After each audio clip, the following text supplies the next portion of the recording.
네, 한 주 만에 다시 찾아뵙겠습니다. 지역신문 기자로서 고양시는 기자하기가 참 좋은 동네인 것 같아요. 연일 뉴스가 계속 쏟아지고 있거든요. 아, 그런 의미. 네, 그렇습니다. 좀 바쁘기는 하죠. 자, 1월 셋째 주 고양신문 뉴스체크 금주의 헤드라인부터 소개해드리고 시작하겠습니다. 네, 첫 번째 소식입니다. 지난주에 발표된 고양 은평선 소식과 관련해 추가적인 정보를 다뤄봤습니다. 사퇴 의사를 밝힌 이재명 부시장이 고양을 지역구에 출마를 하겠다고 선언했습니다. 총선이 다가오면서 고양을 선거구 판세가 요동을 치고 있습니다. 주요 출마자들에 대해서 알아봤습니다. 지역화폐 인센티브, 이게 각 지자체마다 하고 있는데요. 경기도에서 고양시만 영원입니다. 마지막으로 고양신문 고양포럼 신년의 영상을 소개해드리겠습니다. 지난주에 고양 은평선 노선이 발표됐다는 소식, 많은 주민분들에게 관심을 모았었는데요. 지난주에는 노선을 살펴봤는데 네. 이번 주에는 열차 운영에 대한 추가적인 궁금증들을 살펴봤습니다. 4개의 열차가 한량으로 편성이 돼서 총 길이는 한 42m 정도 된다고 하고요. 정차시간 포함한 평균 운행 속도는 시속 40km 정도 되고 최고 속도는 70km, 그리고 세전역에서 고양시청까지 편도 운행이 22분, 왕복 운행은 48분 이렇게 잡고 있습니다. 그래서 시간당 18번, 3분에서 6분 정도, 배차 시간은 꽤 짧은 것 같고요. 열차의 차량은 고양 은평선과 연결되는 서부선이랑 똑같은 KAGT 차량이라는 이런 열차를 채택을 하는데, 알루미늄 차체 고무 차륜을 적용해서 일반 경전철보다 좀 가볍고 복선주로도 잘 운행해서 경제성으로나 건설비나 이런 데서 상당히 장점이 있다, 지금 그렇게 보도자료를 통해 알려졌습니다. 2026년에 착공을 해서 2031년 개통이 목표입니다.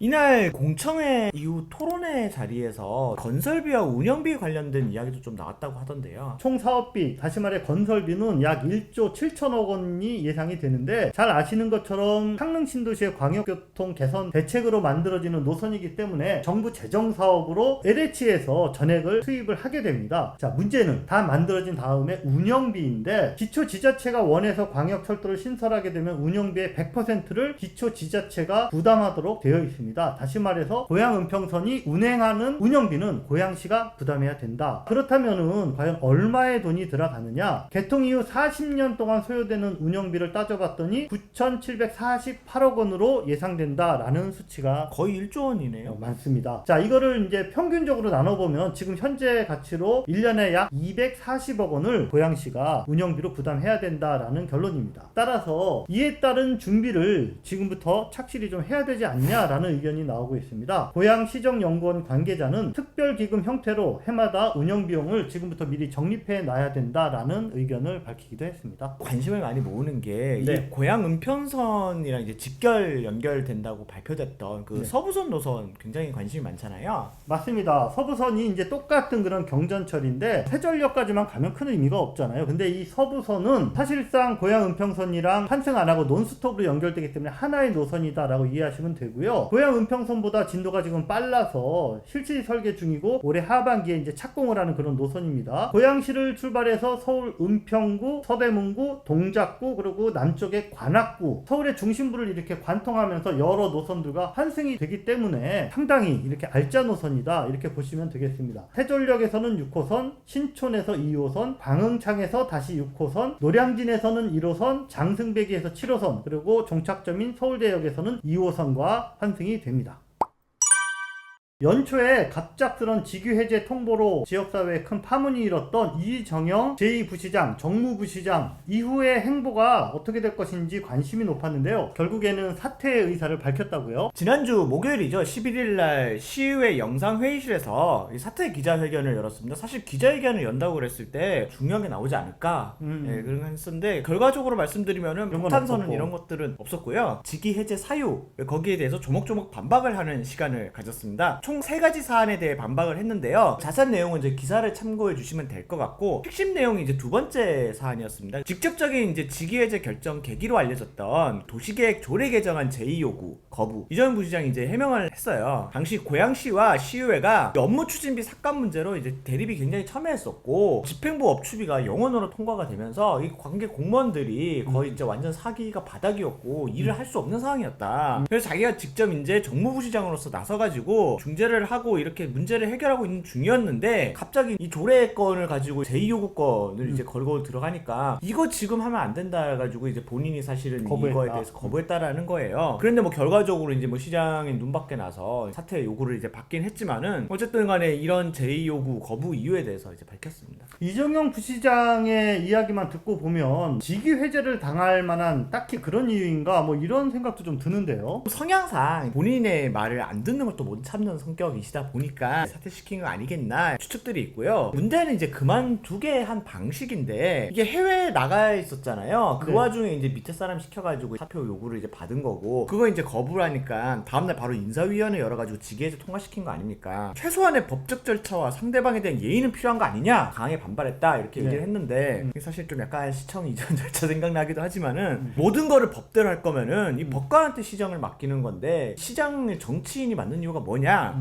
그것은 바로 타협과 양보를 통해서 협치하고 상생하는 방안을 찾으라는 것이다. 너무 옳은 말이지 않습니까? 결과적으로 이정영 부시장은 법적 대응이나 이런 건 안 하고 사퇴 수용하겠다 결론을 내린 거네요. 어쨌든 인사권자의 결정이고 법적 대응해봤자 실익이 없다고 판단이 돼서 사표를 제출했다. 그래서 식사 자리를 통해서 또 오해를 풀었대요. 왜 이렇게 쉽게 물러나나 봤더니 그 이유가 최근에 알게 됐어요. 지난주 사퇴를 발표한 이정형 부시장이 기자회견을 하고 이틀인가 지나서 들려온 소식이 이번 총선에서 고향 을에 출마하겠다라고 발표를 했습니다. 이 사표가 수리되면은 바로 예비 등록을 할 예정이고 능곡이죠. 토당동에 사무실도 알아보고 있다 이렇게 네. 답했습니다. 상황이 자꾸 반전이 되는 느낌인데요. 고향 을로 나가는 이유는 뭐라 그러던가요? 과거에 능곡 뉴타운에 총괄 계획가로 일하면서 고양시랑 처음 인연을 맺은 전력도 있어요. 그리고 또 본인이 이제 이번 총선에 나서면서 주요 공약으로 가져갈 것 중에 하나가 서울 메가시티 편입론. 요걸 좀 약간 적극적으로 내걸 거라고 하더라고요. 고양을이 이제 서울시랑 인적되어 있고 주민들한테 회자가 될 것 같아가지고 출발을 했다 이렇게 좀 판단했다고 하는데 말은 안 했지만은 고양을에 아직까지 이제 뚜렷한 국힘 후보가 또 없다고 개인적으로 판단했을 수도 있고요. 갑자기 직위 해제 당하고 사퇴하면서 기자회견을 갖고 출마 선언을 하고 이 모든 과정들이 상당히 좀 이례적이고 놀랍다 이런 생각이 좀 듭니다. 근데 생각해보면 또 정무부시장이 원래 정치를 하는 자리기도 하고 그리고 또 주변의 말 들어보면은 원래 좀 정치를 꿈꿨다고 해요. 그래서 이제 성향이. 예, 그래서 네네. 굳이 고양시까지 와가지고 부시장을 하셨던 거기 때문에 본인께서는 이제 출마를 하게 된 계기에 대해 가지고 이제 직위해제를 당하고 나서 주변에 이제 많이 좀 조언을 얻고 그랬는데 출마라는 권유를 많이 들었다고 합니다. 직위해제를 당한 건에 대해서 뭐 본인께서는 잘 풀고 나왔다 그러지만은 좀 앙금이 남아있는 게 아닐까. 기자회견을 하루 앞두고 검찰 고발건이 발생을 했습니다. 무슨 얘기인지. 올해도 굉장히 스펙타클한 고양시가 되지 않을까 싶은데 이몽열 시의원과 시청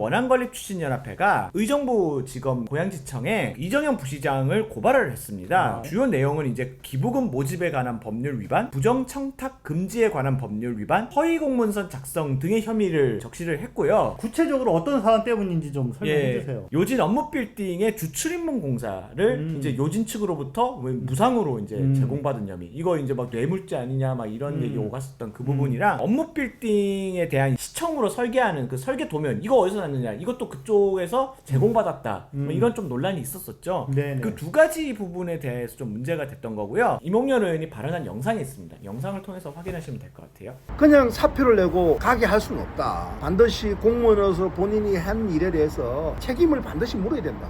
그리고 거기에 합당한 처벌을 받아야 된다고 생각합니다. 이거는 그 누구라도 빨리 책임을 묻지 않을 수 없다. 기자회견 하루 전날 시점에서 저희가 이렇게 영상에 담은 내용이고요. 그 전날 이렇게 고발건이 접수된 거라면 이거 부시장 사표 수리되는데도 영향이 있지 않나 뭐 이런 예측도 있습니다. 정신이 없는데 좀 이게 어떻게 되는 건지 좀 추가 설명을 해주세요. 공직자에게 고발 조치가 들어오면은 이게 사퇴를 반려하는 경우들이 좀 있잖아요. 근데 네네. 이번 경우에 해당되는지 여부는 좀 알아봐야 될 것 같고요. 선거에 출마하는 후보들이 걸려있는 이런 건에 대해서는 선거가 지난 이후에 보통 진행하고 뭐 이런 관례들이 있지 않나요? 지금 총선 국면이고 후보자가 출마하기 때문에 이 수사권을 좀 뒤로 미룬다 뭐 이런 그런 거리 것들이 없이. 오히려 없지 않을까라는 예측. 그런 예측도 좀 나오고 있어가지고 네, 잘 어떻게 모르겠습니다. 네, 어떻게 될지 이 문제는 뭐 저희가 또 계속 지켜보면서 전달해 드리도록 하겠습니다.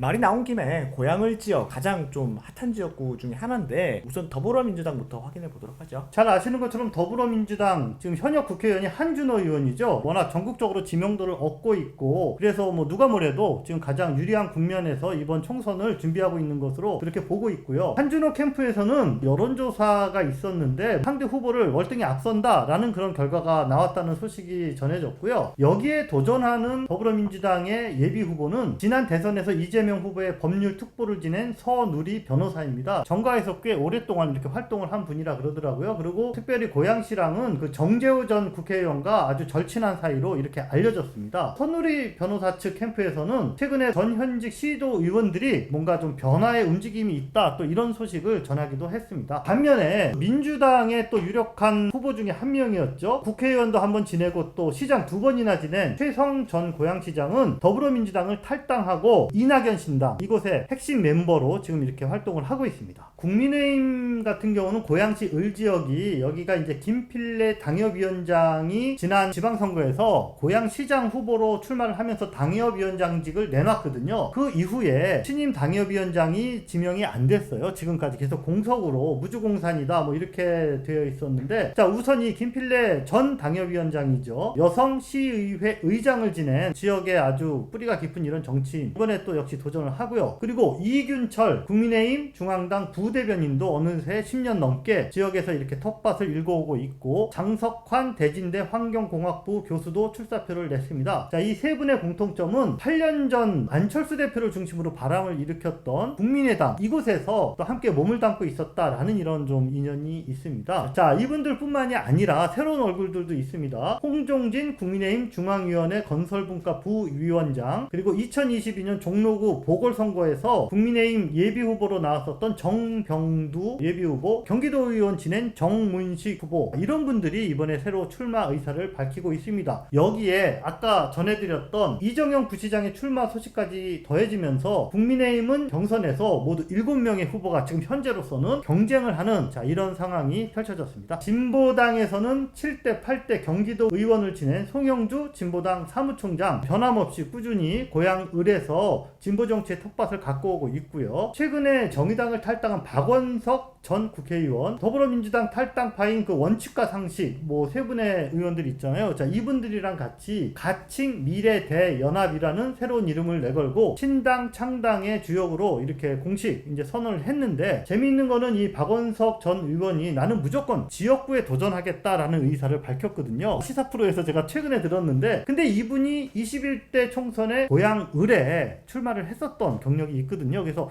과연 어디를 지역구로 선택할지도 우리가 지켜봐야 될 것 같습니다. 네, 여러분 경기도에서 추진 중인 지역 카페 사업 잘 알고 계시죠? 우리 고양시에서는 고양페이라는 이름으로 5년째 또 많은 분들이 사용을 하고 계신데요. 올해부터 고양페이만 인센티브 적용이 안 된다라는 조금 답답한 소식이네요. 제가 사실 고향페이 이용하거든요. 네, 이거 마음을 담아서 기사를 아시는 쓰셨군요. 분들 요 카드잖아요. 작년 기준으로 하면은 20만 원에 14,000원까지 이제 혜택을 볼 수가 있었어요. 지역 소상공인 점포만 이용할 수 있기 때문에 자영업자들도 좋고 그리고 저희도 이제 인센티브를 받아 시민들도 좋고 그리고 지역 경제도 활성화시킬 수 있는 굉장히 좀 효과가 좋은 그런 사업이었다고 할 수 있는데 고양시가 올해 이제 도내 31개 시군 중에 유일하게 지역 앞에 도비 사업 참여를 거부해서 고양 시민들만 현재 지금 도내에서 인센티브 혜택을 못 받고 있는 상황이라고 합니다. 고양시만 인센티브 사업을 거부한 이유가 도대체 뭔가요? 지역 앞에 예산이라는 게 국비 지원 사업이 있고 도비 지원 사업이 있어요. 정부에서 국비 사업에 이번에 지역 앞에 예산을 편성하지 않았어요. 예. 근데 국회에서 살려냈거든요. 네네. 지금 국비 예산이 반영이 된 거 아닙니까? 시에서는 애초에 예산을 짤 때 국비가 다시 안 들어갈 걸로 생각했기 때문에 시비를 편성하지 않았다라는 거예요. 시 담당 부서에서는 국비가 다시 편성될 줄 몰랐기 때문에 이제 행안부에서 정확하게 예산을 얼마 내려보낸다 이런 것들이 좀 결정이 되면은 그때 시비 매칭 비율 반영을 해서 추경에 편성을 하겠다 이렇게 얘기했는데 이게 문제는 이제 총선이 겹쳐 있기 때문에 이게 빨라야 5월 이후에나 이제 국비 사업이 시작될 수 있다라고 하더라고요. 다른 지자체도 똑같은 상황이잖아요. 근데 왜 고양시만 유독 안 했는지 이해가 좀 안 되는데요. 당초 경기도는 이 고양시 몫으로 43억 원을 배정을 했다고 하는데 왜 도비 사업 안 하냐라고 했더니 도비 매칭 예산을 다른 소상공인 지원 사업에 쓰겠다. 정책적 이유 때문이다. 이러면서 도비를 거부했다라고 하더라고요. 사실 경기도가 수요 조사를 했을 때만 해도 담당 부서에서는 고양시가 참여를 하겠다 그러면서 필요한 예산의 수요를 올렸다라고 해요. 본 예산에도 반영을 했었는데 예산부서에서 다 깜했다라고 이제 하더라고요. 올해만의 문제가 아닌 게 작년에도 맞아요. 도비 사업 거부했었잖아요. 그래야 뒤늦게 29억 원을 요청을 했었는데 결과적으로 13억 9천만 원만 반영이 됐더라고요. 이게 노골적으로 지금 사실 경기도 사업에 대해서 비협조적인 자세를 보여서 도의원들이 굉장히 힘들어한다고 하더라고요. 도의원분들은 이제 경기도에서 특조비 같은 거 많이 따내는데 매칭 사업일 경우에는 시에서 다 안 하겠다고 해버리니까 일을 해서 성과를 가져와도 하질 못하는 꼴이 돼버리는 좀 그런 문제들이 있고, 고은정 도의원이 이쪽 상임위 담당하고 있는데 일단 경기도에 얘기를 해서 고양시가 입장 변경할 가능성을 대비를 해서 26억 원을 지금 좀 남겨놨다고 해요. 원래 얘기했던 43억에 비해가지고 이미 줄어든 수치잖아요. 근데 이것도 지금 어떻게 될지 모르겠다. 그리고 고양시가 도비 사업을 거부하는 바람에 명절이 되면 항상 또 지역 앞에 혜택을 주고 이벤트를 많이 해요. 근데 고양시만 지금